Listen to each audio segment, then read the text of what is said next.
chapter 4 of Deltarune, we learn more about the prophecy, and Rousai doesn't want Susie learning about it, what she does eventually, and this scene sticks out to me and many others that have played the game before. But the majority believes that the castle town will be sealed to fulfill the prophecy, but I feel like there's gotta be more to that, because that right there does not make sense. Because if you like read the prophecy, it says like the grand fountain cannot be sealed because it is there to like balance in between the lights and the dark.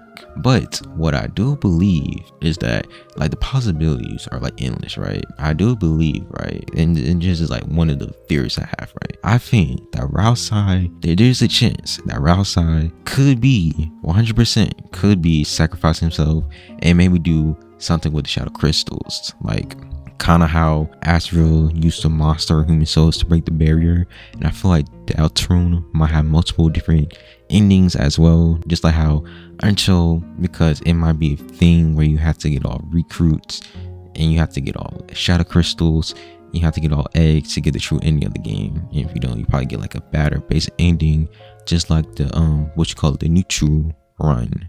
And then, you know, the weird route represents like the genocide route, you know what I'm saying?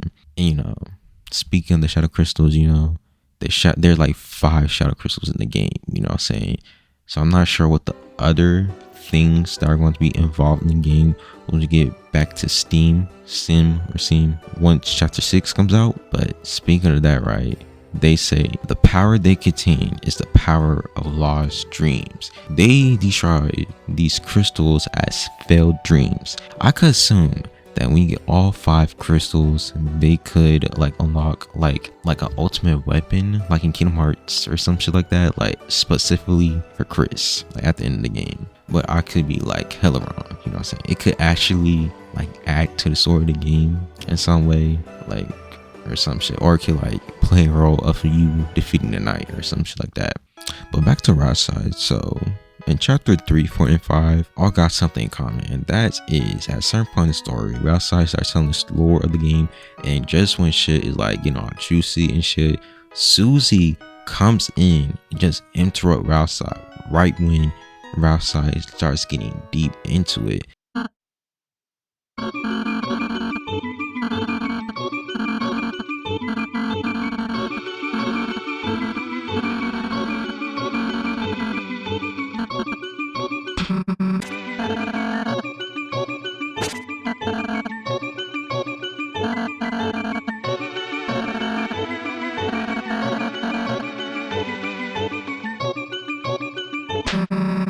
And I feel like Toby Fox does that shit on purpose, because that shit right there must play a deeper role in like the story. And I feel like it's gonna play a deeper role in chapter 6 and 7.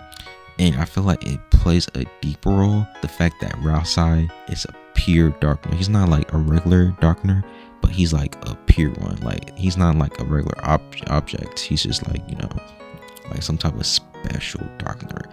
Like I still don't know, like he's like a darkener that's like born out of like the fountain, you know what I'm saying, that was made out of darkness and shit like that. And I feel like that must have something to do with Ashriel or something like that. That must got something to do with Ashriel, because Ashriel and Rousai looks exactly alike. People say that like Ashriel Rousai must be like a some type of object, like a fucking green crown, a fucking red band.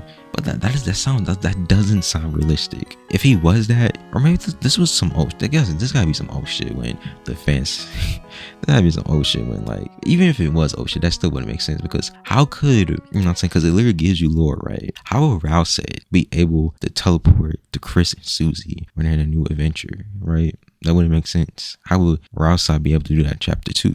That doesn't even make sense, you know what I'm saying? But it will make sense on why Ashriel is the Warring Knight. And I could explain why Chris and the Warring Knight do similar poses. And yeah, like that could make perfect sense.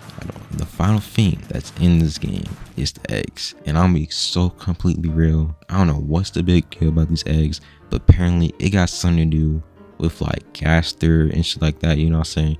the most mysterious character in the game. Been mysterious for literally over a fucking decade.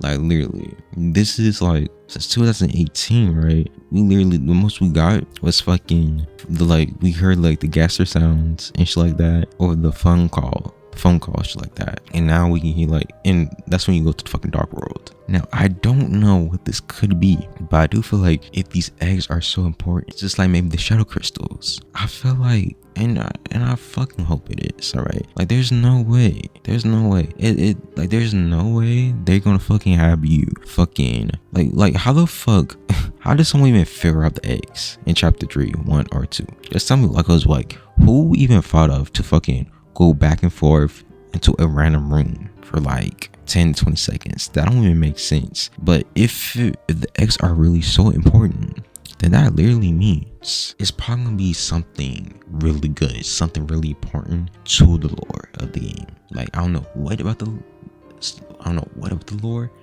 but it gotta be something good about the lore. That's all I'm saying.